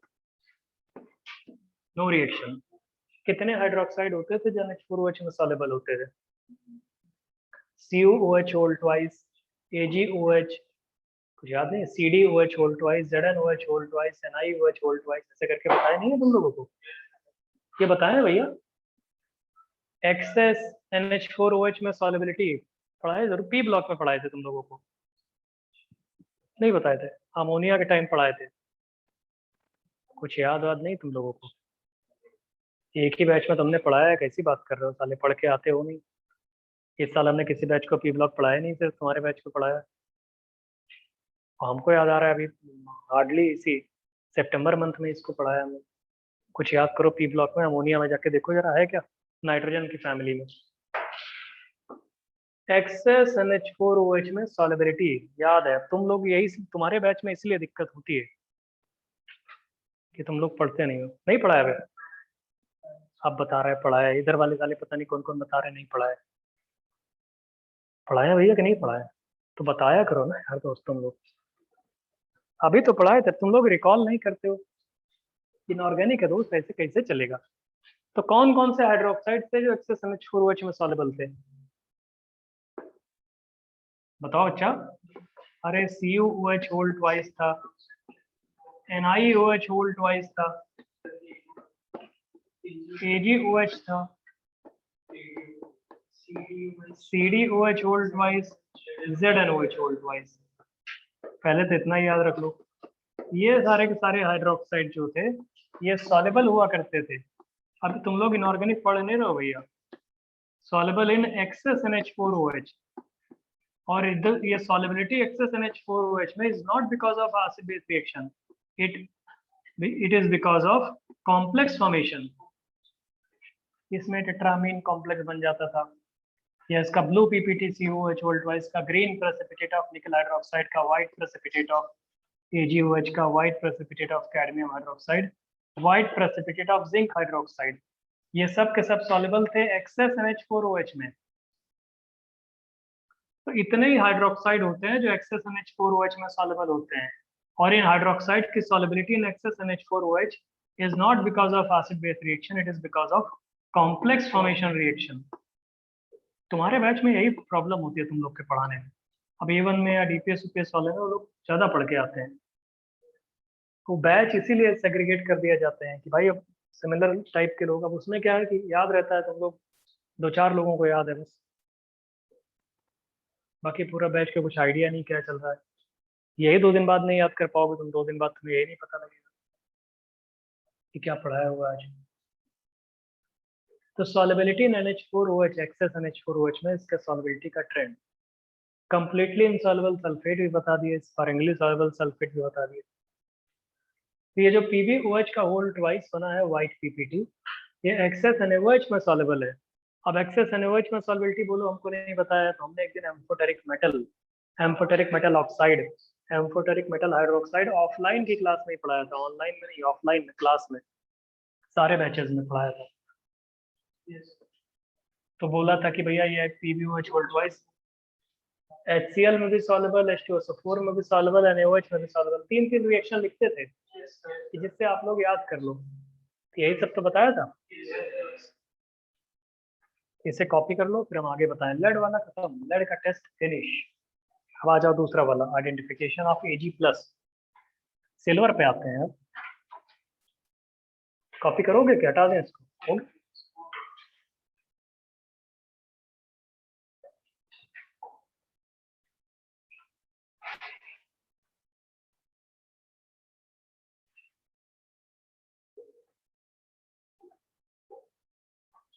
देखो दोस्त, next identification of Ag+। Lead वाले टेस्ट खत्म हो गए, Ag+ पे आ जाओ। तो पहले तो लिखो व्हाइट प्रेसिपिट, हाँ लिखो लिखो, identification of Ag+, lead finish. अब लिखो वही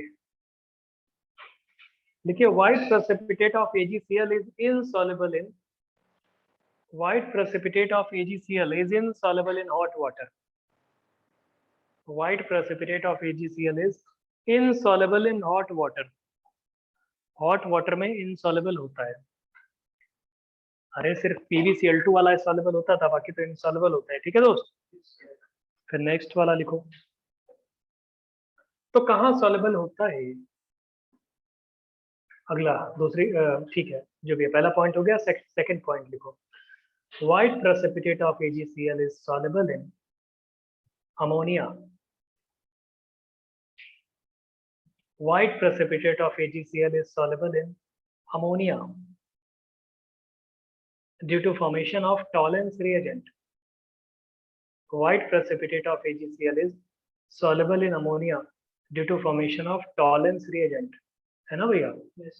बहुत अच्छे दोस्त। Due to formation of Tollens reagent. क्या होता है Tollens reagent? अबे जो तुम बता रहे हो, देखो, हाँ ठीक है, AgCl का व्हाइट प्रेसिपिटेट होता है, भले एक्वस सॉल्यूशन है ये, इसमें जब अमोनिया पास करते हैं दोस्त, अमोनिया पास करने में बन जाता है AgNH3 होल ट्वाइस प्लस या AgNH3 होल ट्वाइस Cl, इसी को तो टॉलरेंस रिएजेंट बोलते हो। तो ये ऑल्दो ये व्हाइट प्रेसिपिटेट था AgCl का व्हाइट PPT, लेकिन जब अमोनिया पास कर रहे हैं तो ये सॉल्युबल हो जाता है। सॉल्युबल अमोनिया पास करने पे ये सॉल्युबल हो जाता है। देखो इसको ऐसे ही, और इसी को आप लोग जानते हो, बड़ा कॉमन सा नेम होता है इसका, टॉलरेंस रिएजेंट।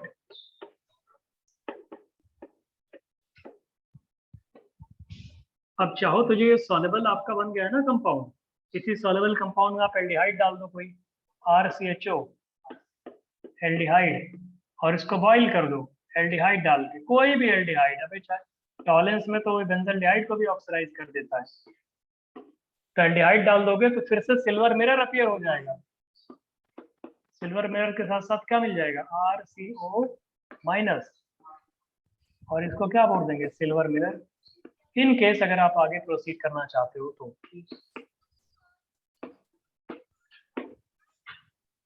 सिल्वर मिरर आ जाएगा। तो कुल मिला के आपने पहला स्टेटमेंट क्या लिखा कि white precipitate of silver chloride is soluble in ammonia due to formation of Tollens reagent. और फिर उसके बाद लिखिए, अच्छा ये लिखे नहीं थे क्या? हाँ तो लिखो फिर उसके आगे, उसी के आगे कंटिन्यूएशन में लिखो, Tollens reagent can be used to oxidise all aldehydes. Tollens reagent can be used to oxidise, Tollens reagent can be used, Tollens reagent can be used to oxidize all aldehydes. Tollens reagent can be used to oxidize all aldehydes to their corresponding salt of carboxylic acid. To their corresponding salt of carboxylic acid. To their corresponding salt of carboxylic acid.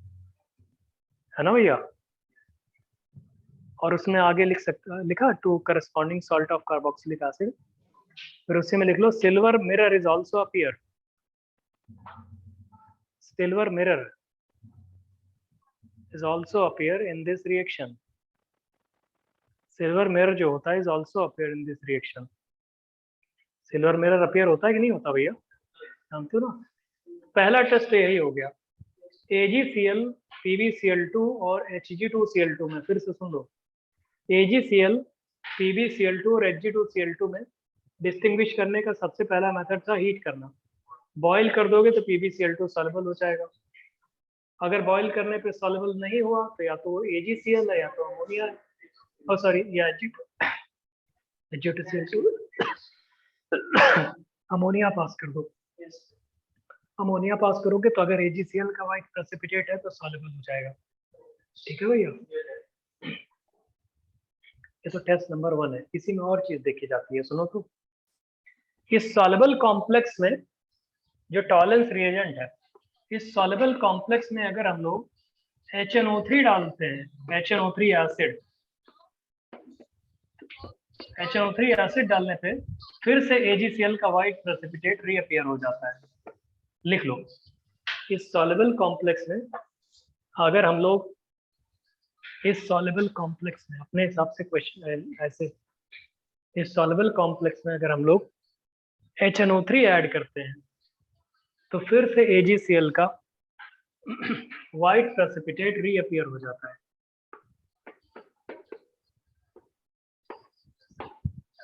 White precipitate reappears.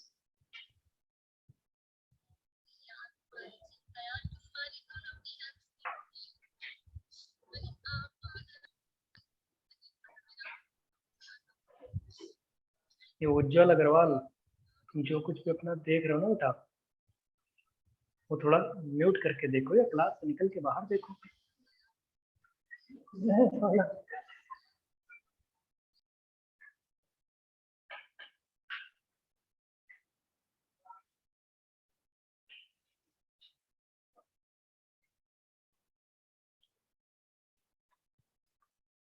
पता नहीं कौन सा episode चला के देख रहा है। साले डिस्टर्ब हम नहीं करते हैं तुम लोग को, तब भी तुम हमको डिस्टर्ब करते हो। अरे हम देख थोड़ी रहे तुम वहां पे क्या कर रहे हो, कुछ पूछेंगे थोड़ी तुमसे, घबराओ नहीं। पता है हमको कि क्या करना है। अब तुम क्लास में आके साले एपिसोड लगा के बगल में चला रहा हूँ, पता नहीं क्या देख रहे हो उसमें। रिमूव कर दिया उसको। चलो देखो दोस्त, देखो यार क्या होता है, टॉलेंस रिएजेंट जो बनाते हो ना, उसमें अगर आप लोग HNO3 एसिड डाल दोगे तो फिर से AgCl का व्हाइट पीपीटी रिअपियर होगा। पहला टेस्ट हो गया ये सिल्वर वाला, ये पहला टेस्ट हो गया। दूसरा टेस्ट लिखो, नंबर 2, सेकेंड वाला टेस्ट।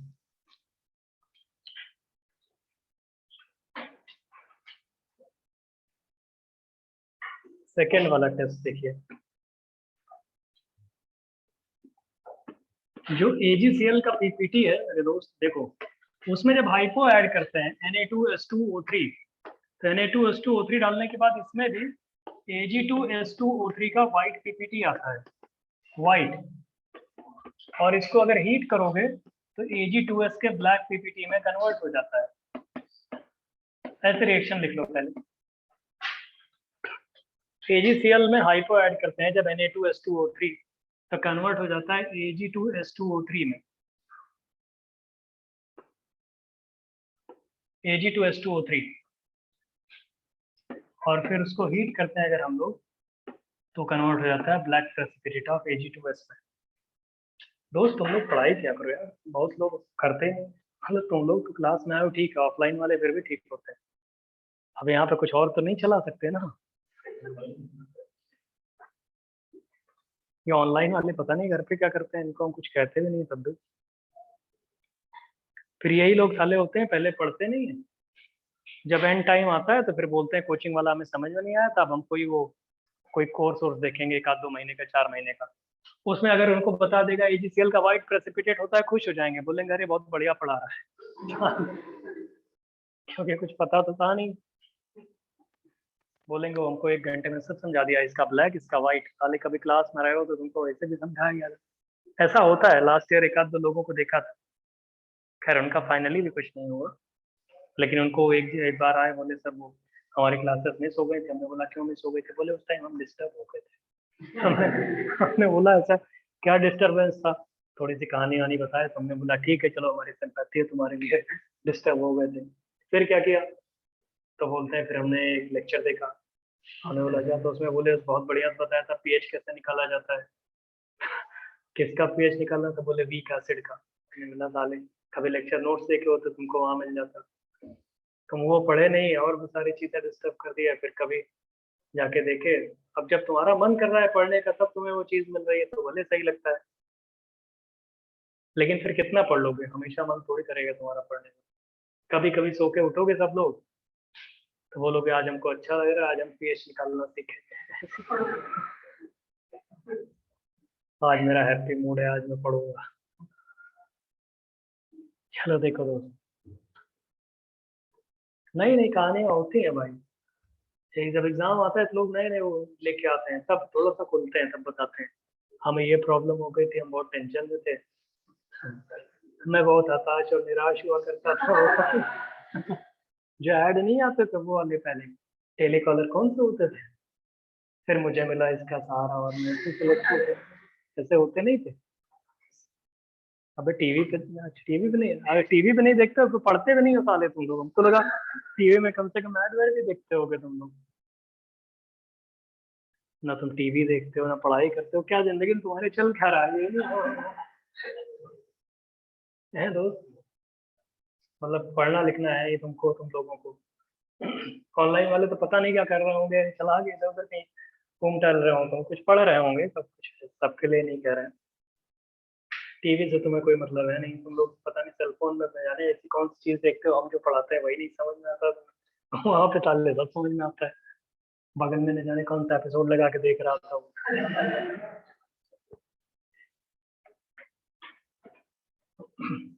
एजीसीएल का ये वाला टेस्ट हो गया, ठीक है भैया। पढ़ाई कर लो दोस्त, नहीं तो एंड टाइम होश आता है लोगों को, जब कॉलेज नहीं मिलने वाला होता है।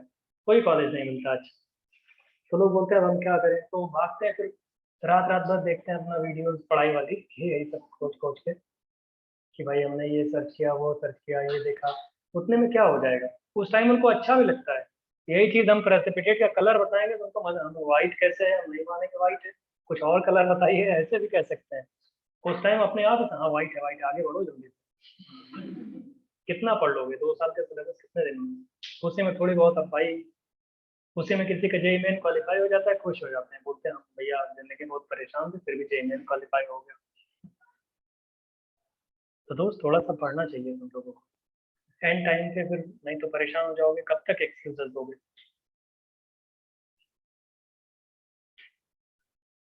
क्लास में देखो, अब तो हम लोगों ने कॉल कराना भी बंद कर दिया कि लोगों को ये क्लास जबरदस्ती किया करो, पहले सोचते भी थे क्लास करने के लिए, कहें सब लोगों से, तो फिर देखा अब इंटरेस्ट नहीं, कोई क्लास में आ रहा है था म्यूट करके भाग गया वो, बस प्रेजेंस उसकी मना दी उसने अपने अटेंडेंस की, घर वालों को कॉल न चली जाए। तो जबरदस्ती नहीं पढ़ाई हो सकती, खुद सोचो 2 साल बाद आप कोई नेक्स्ट ईयर कहाँ जाओगे तुम लोग। प्राइवेट कॉलेजेस में मजा नहीं आता दोस्त, स्मार्टनेस नहीं आ पाती। स्मार्टनेस का मतलब आप समझो कि कहीं पे खड़े होकर तुम अपना बिजनेस नहीं कर सकते, आप पब्लिक स्पीकर नहीं बन सकते। स्पीकर बनने की बात है, तुम स्पीकर बनोगे सुनने वाला ही नहीं रहेगा तुम्हारा, कौन किसको सुनाओगे, मतलब क्राउड इकट्ठा नहीं कर पाओगे। क्राउड का मतलब है तुम्हारे अंदर कोई स्किल्स होगी तभी तो लोग सुनेंगे तुम्हें, और वो सब आता है जब तुम अच्छे लोगों के साथ रहोगे तो ऐसे स्किल्स डेवलप होंगी तुम्हारी। नहीं तो फिर धीरे धीरे क्या है, देखो जॉब तो हर कोई कर लेता है, थोड़े बहुत पैसे भाग में इधर उधर दौड़ भाग के हर कोई कर लेता है, सर्वाइवल तो हर कोई कर ले रहा है, थोड़ा बहुत पढ़ा लिखा है तो। नहीं तो फिर उल्टे पुल्टे काम करने लगते हैं लोग, उससे भी सर्वाइवल तो हो ही जाता है। जॉब करने जाओगे वहाँ भी बहुत सारे इतने मतलब चीजें होंगी, तुम्हें स्किल नहीं है तो फिर गलत तरीके तुम्हें भाई, गलत तरीके तुम्हें लोग यूज करेंगे, अपने हिसाब से काम करवाएंगे तुमसे, लोड देंगे ज्यादा, तुम्हारा एक्सप्लॉइट करेंगे। तो लोग फिर जब पहले पढ़े लिखे नहीं होते हैं फिर उसमें आदि उसी के फिर हैबिचुअल हो जाते हैं, उनको लगता है यही जिंदगी है हमारी, पहले तो फिर रहता ही नहीं, फिर उसी के साथ लोग कॉम्प्रोमाइज करना सीख जाते हैं। बेकार सी जॉब रहेगी तुम्हारी, अच्छी पोस्ट नहीं मिलेगी, पोस्ट के लिए अपनी मोरल, अपना बहुत सारी वैल्यूज, अपनी सब चीजें गिरानी पड़ जाएंगी। तुमको लगेगा भाई वो तुम्हारे ऑफिस वाले तुमको डांटते हैं, ये कॉम्प्रोमाइज करना पड़ेगा बहुत सारी चीजों से। तो वो यही होगा कि तुमने अभी से अपनी आदत बना ली, आगे चल के फिर ऐसे ही रहेगा। तो लोग तुम्हें थोड़ी रिस्पेक्ट की नजर से देखेंगे, तुम भले अपना अर्न कर रहे होगे लेकिन तुम्हारी आस-पास सराउंडिंग में लोग तुम्हारे मुंह पे भले ही तुम्हें अच्छा बोल रहे हैं लेकिन पीछे सब गंदा ही बोलेंगे कि कोई वैल्यूज नहीं है इसकी, इसके लिए नहीं है, दूसरे तरीके पैसे कमा रहे हैं। मतलब तुम लोग खुद भी इतने, अब तुम लोग देख रहे होगे आसपास, तुम्हारे पेरेंट बताते होंगे और भी तुम सुनते होगे, तुम्हारे जान पहचान में लोग होंगे, देखने में कुछ और लगता है लेकिन जो एक्चुअली में वर्क कर रहा होता है उसकी सराउंडिंग्स देखो, लोग उसको कैसे ट्रीट कर रहे हैं। किसी का बैंक बैलेंस कुछ भी है, उसने अर्न किया है तो उसके पीछे उसके देखो कि क्या कैसे आया है वो, और कब तक रहेगा ये भी तो होता है। भाई आप फ्लैटरिंग कर लोगे कुछ भी है, जॉब वॉब में जो भी है, अगर आप में स्किल्स नहीं है तो यही करोगे। स्किल्स आती हैं जब आपके साथ वैसे लोग रहते हैं, आपका मतलब साथ यार दोस्त या आपसे अगर सीनियर जूनियर जो भी हैं वो आपके वैसे रहे कि जो आपको वैसे थिंकिंग सोचने पे आपको मजबूर कर दें, तो आप अच्छा सोचोगे और अच्छा फिर आपको मिलेगा। या आप ऐसे उनके साथ रहोगे जिनकी भाई वैसी स्किल्स नहीं है, तो फिर वो जैसे हैं वैसे बन जाओगे। सिल्वर की ये रिएक्शन हो गई, ये समझ में आ गया भैया? तो जब इतना पता लग गया तुमको कि वो सिल्वर है, तो सीधे ओएस बनाओ। ओएस बनाने में एजी प्लस रहेगा ना। एजी प्लस में अगर हम लोग सीधे एजी प्लस ले रहे हैं, अब उसमें HCl नहीं डाला हमने, उसमें K2Cr2O7 डाल दो। K2Cr2O7 डालने के बाद Ag2Cr2O7 का रेड पीपीटी आता है, रेड पीपीटी। फोर्थ वाला देखो दोस्त, Ag प्लस है, उसमें Ki डाल दो, पोटेशियम आयोडाइड। तो आपको पता है AgI का इंटेंस येलो पीपीटी होता है।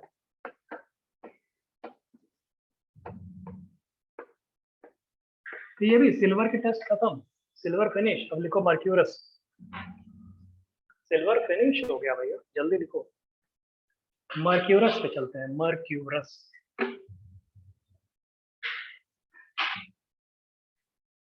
ये लास्ट टॉपिक चल रहा है तुम्हारा ऑफिशियली सिलेबस का। अगले वीक में प्रोबेबली ये बेसिक रेडिकल से एसिडिक रेडिकल, मतलब होपफुली सितंबर एंड तक अभी 3 क्लासेस होंगी हमारी। आज 24 है ना, 7 डेज तो अभी आई है। नेक्स्ट वीक में 2 क्लासेस या 3 क्लासेस होंगी, ऑलमोस्ट फिनिश हो जाएगा सितंबर में ही।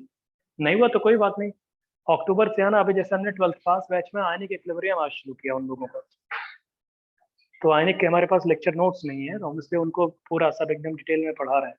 तुम लोग सेंटर पे आओगे तो ऑफलाइन पढ़ाएंगे तुम्हें, या कोई दूसरा चैप्टर शुरू कर देंगे। जैसे कुछ लोग बोल रहे थे सर आप जो दूसरे बैच में पढ़ा चुके हैं वो टॉपिक ना पढ़ाइए, कुछ ऐसा टॉपिक पढ़ाइए जो हम लोग नहीं पढ़े, गैसियस स्टेट, इस तरीके से केमिकल इक्विलिब्रियम, थर्मोडायनेमिक्स। हमने बोला ठीक है, किसी बैच में अगर पढ़ा चुके हैं तो उसका लेक्चर तो होगा ही, उसको मत पढ़ा। मतलब कुछ लोग ऐसा बोल रहे हैं जो पढ़ते हैं रेगुलर।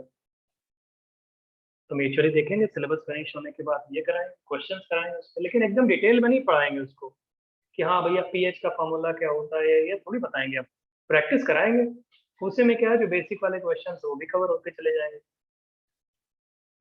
तो चलो देखो, लेकिन इनऑर्गेनिक तुम लोग पढ़ के आओ, तुम्हारे बैच में यही प्रॉब्लम है, तुम लोग कुछ लोग पढ़ते हो, सभी नहीं, लेकिन काफी लोग इसमें पढ़ते नहीं। सिल्वर का हो गया। नेक्स्ट देखिए, identification of mercurous ion. Identification of mercurous ion.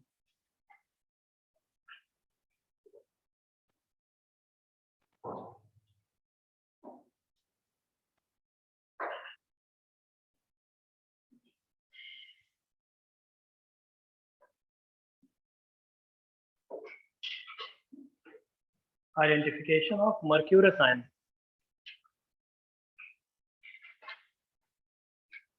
तो आपको तो ये पता लग गया है कि मर्क्यूरस क्लोराइड का व्हाइट प्रेसिपिटेट आ चुका है। अच्छा तो सुनो, तो PbCl2 का व्हाइट प्रेसिपिटेट कहाँ क्या था, सॉल्युबल था हॉट वाटर में। AgCl का व्हाइट प्रेसिपिटेट सॉल्युबल था किसमें, एक्सेस अमोनिया में, अमोनिया में। ये दोनों चीजें क्लियर हो गई थी। और जो white precipitate of mercurous chloride है वो सॉल्युबल नहीं होता, अभी थोड़ी देर पहले अमोनिया में बताए गए थे। White precipitate of mercurous chloride turns grey, grayish black when ammonia is passed through the solution। लिखो जरा, white precipitate of mercurous chloride, white precipitate of mercurous chloride turns gray या grayish black। white precipitate of mercurous chloride, white precipitate of mercurous chloride turns gray when ammonia is passed through the solution, when ammonia is passed through the solution, when ammonia is passed through the solution। ठीक है, soluble नहीं होता। यही AgCl के case में क्या होता था, वो तो सॉल्युबल हो जाता था, समझ रहे हो या? तो नेक्स्ट लाइन में इसी में लिखो, Hg2Cl2 undergoes this proportionation। इसी का एक्सप्लेन कर रहे हैं। Hg2Cl2 undergoes this proportionation, Hg2Cl2 undergoes this proportionation when ammonia is passed through the solution। Hg2Cl2 undergoes disproportionation when ammonia is passed through the solution. Hg2Cl2 undergoes disproportionation when ammonia is passed through the solution. और disproportionate होके वो Hg के black PPT में और Hg NH2Cl के white PPT में convert हो जाता है। ठीक है भैया। और ये ब्लैक होता है मर्क्यूरी का और ये वाला व्हाइट होता है, तो इन दोनों को मिला के ग्रे बोल सकते हो। ठीक है दोस्त। और ये डिसप्रोपोर्शनेशन की वजह से ही हुआ है। तो पहला टेस्ट तो ये हो गया। ये वाला अमोनिया में भी बताए थे आपको, अमोनिया में बताए थे। दूसरा टेस्ट लिखो इसका, सीधे पहले रिएक्शन लिख रहे हैं। देखिए रिएक्शन देखिए, Hg2Cl2 जो होता है इसकी रिएक्शन जब SnCl2 से कराते हैं तो ये कन्वर्ट हो जाता है Hg प्लस SnCl4 में। इसको देख लो,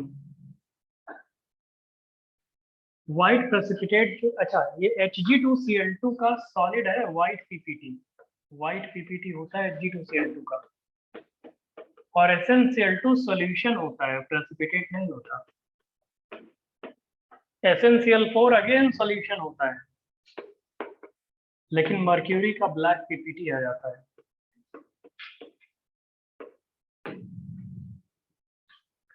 तो Hg2Cl2 व्हाइट पीपीटी है, उसमें SnCl2 सॉल्यूशन डालते हैं, तो SnCl2 सॉल्यूशन डालने के बाद वो ब्लैक प्रेसिपिटेट में कन्वर्ट हो जाएगा और SnCl4 बन जाएगा, SnCl4 सॉल्यूशन। ठीक है, रेडॉक्स रिएक्शन होता है ये। तो मर्क्यूरस क्लोराइड का ये टेस्ट हो गया। ठीक है, अब जब तुमको पता ही लग गया ये मर्क्यूरस क्लोराइड होता है, अगर तुमको पता लग गया ये मर्क्यूरस क्लोराइड है, तो एक काम करो, समझ आ रहा है आप लोग? इसी में क्या करते हैं हम लोग कि जब हमको पता लग गया कि मर्क्यूरस है G22+, इसमें थोड़ा सा KBr डाल देते हैं, है ना। KBr डालने के ये बन जाता है Hg2Br2, ये ग्रीन पीपीटी होता है।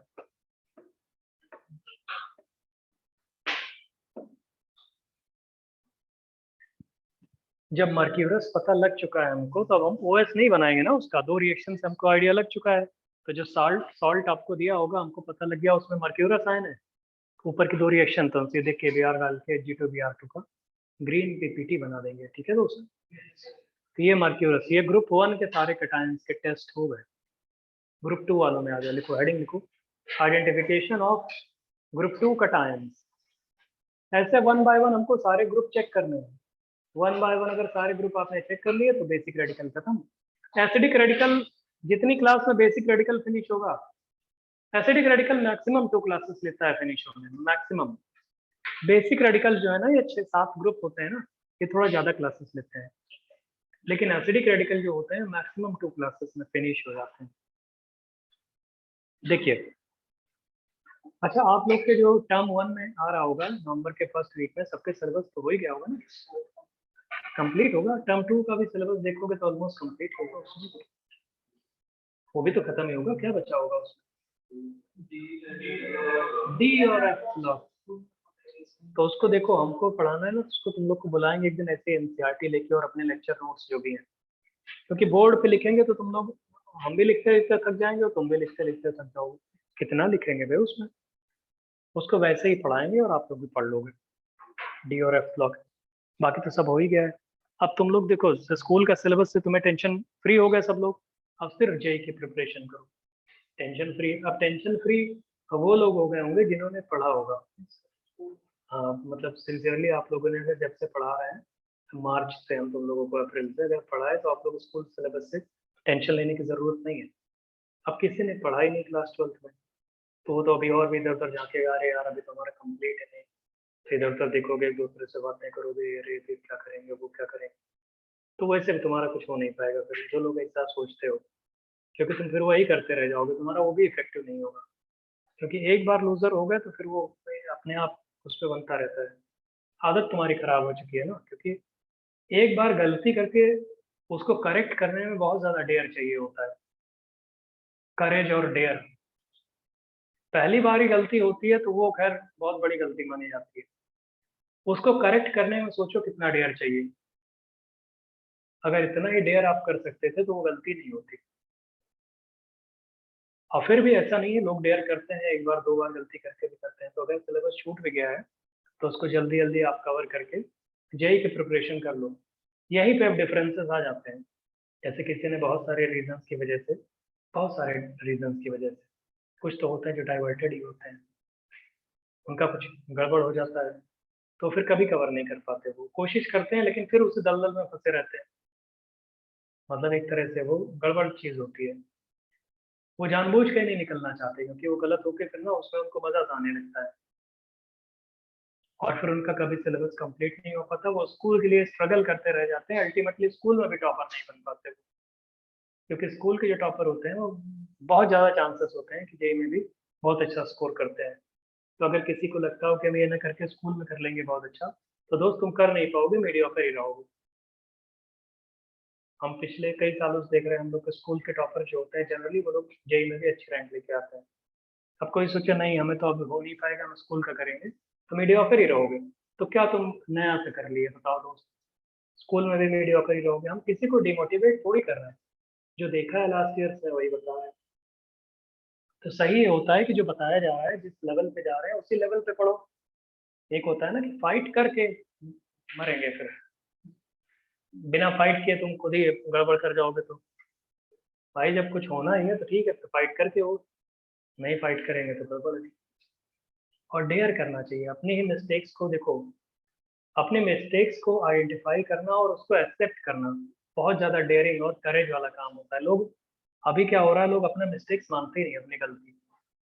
और जिस किसी ने भी अपनी मिस्टेक आइडेंटिफाई नहीं कर पाया, मतलब आइडेंटिफाई ना कर पाया और एक्सेप्ट ना करे, बहुत सारे लोग होते हैं उनको कुछ बताओ तो अपनी बातें, हम लोगों से ऐसा नहीं लेकिन वैसे बता रहे हैं, हमें कौन मतलब बोलेगा ऐसे।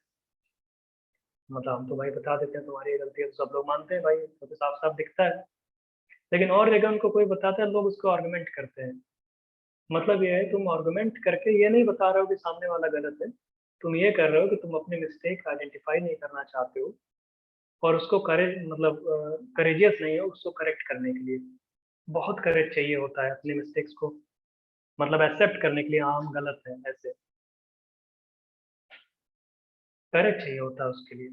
है बहुत सिंपल चीज, सिंपल सा होता है, गलत हो गया यार हमसे ऐसे, मतलब हमसे गलती हुई, आगे से गलती नहीं करेंगे। तो इतना सा काम होता है, लेकिन उसके लिए पोलाइट होना चाहिए। उसके लिए तुम्हारे अंदर क्या है, कुछ मतलब इनहेरेंट फीचर्स होने चाहिए, मतलब अंदर ग्रेटिट्यूड वाला जो बता रहे थे आप लोगों को, पोलाइट होना चाहिए, है ना, कि पेन को भी अपना खुशी खुशी, चलो ठीक है गलती हो गई फिर करेक्ट कर लेंगे। तो वो लोग करेक्ट भी कर लेते हैं, बाकी लोग अब क्या करते हो दोस्त, मानते ही नहीं है कभी कि हमने गलत किया है।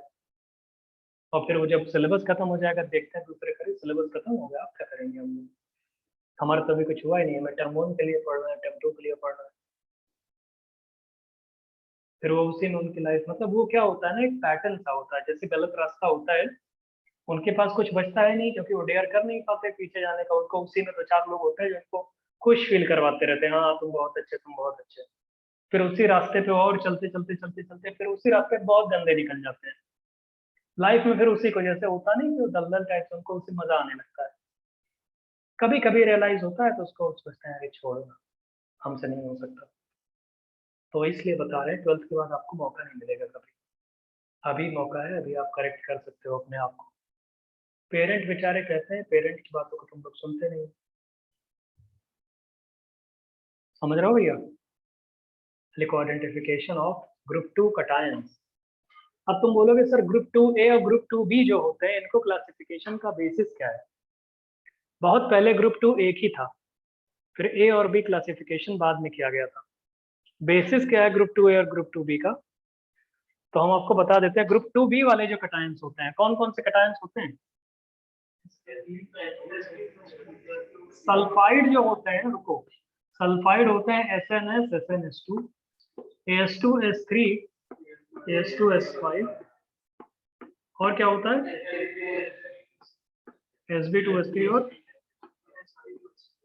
इन सल्फाइड्स की खास बात ये होती है ग्रुप 2b वाले सल्फाइड्स कि ये सब के सब सॉल्युबल होते हैं। Group 2b sulphides are soluble in YAS YaS, ऐसे YaS, YAS, yellow ammonium sulphide नाम होता है इसका, यस का, यस को बोलते हैं येलो, येलो। तो लिखिए जरा, all group 2b sulphides, all group 2b sulfides are soluble in, all group 2b sulfides are soluble,